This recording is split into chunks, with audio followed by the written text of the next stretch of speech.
Ted Cruz's dad, Rafael Cruz, who is just as crazy as him, went on Beck's show. Listen to what he says here. This is an exercise in projection.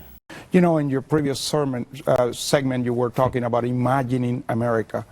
And I'll tell you what, it almost seemed like I was listening to what was happening in Cuba during Castro. The very same thing, this, you know, the ministry of misinformation that you have in all the communist countries. Well, did you know, Glenn, we have a ministry of misinformation in this country? Mm-hmm. It's called the liberal media. Yeah. And they just tell us what they want us to hear. They are rewriting history because they have an agenda. And unfortunately, the agenda is an evil agenda. It's an agenda for destroying what this country is all about. As he's talking to the Minister of Misinformation, he's saying the liberal media are the ministers of misinformation. And he's like, yeah, they have an agenda and they keep pushing it. That's what you're doing. That's what you're doing. Man, these guys, they really are. It's all about projection.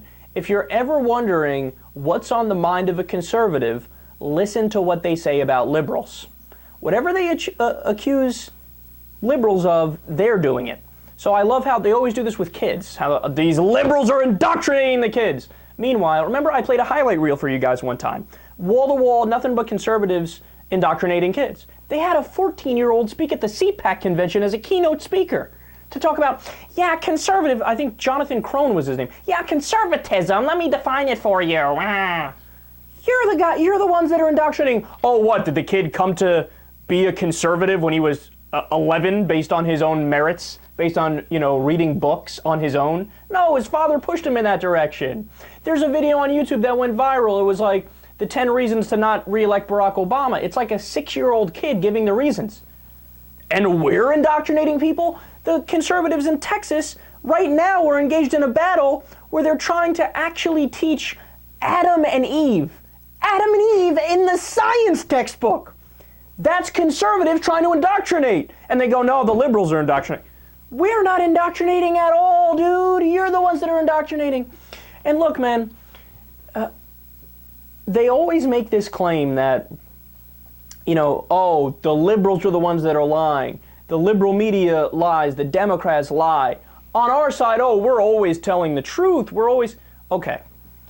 That is verifiably and demonstrably incorrect. And in fact, I have this study right here. A study by the Center for Media and Public Affairs, CMPA, at George Mason University. They looked over the site PolitiFact.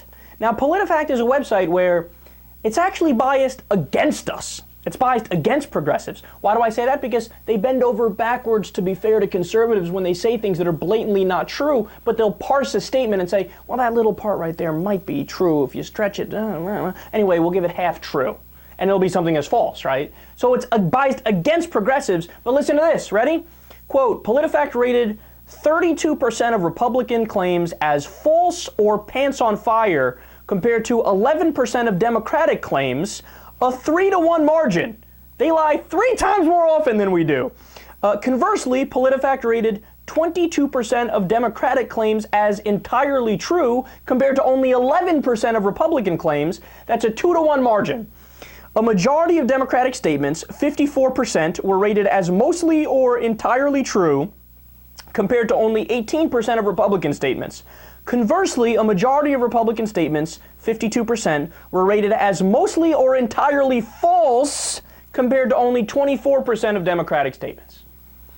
So the objective reality, and this is why I hate the media's false equivalence, this is why I hate, you know, Beck's The Blaze and all the Drudge Report and all the other garbage right-wing sites and Fox News and talk radio, is because, dude, that's all nonsense. They're all wrong in their narrative. On CNN, you give 50% credit to one side and 50% to the other side. On Fox News and talk radio, Republicans are always right, Democrats are always wrong. The reality is Democrats and Republicans both lie a lot, but the Democrats lie a hell of a lot less, and we can show it.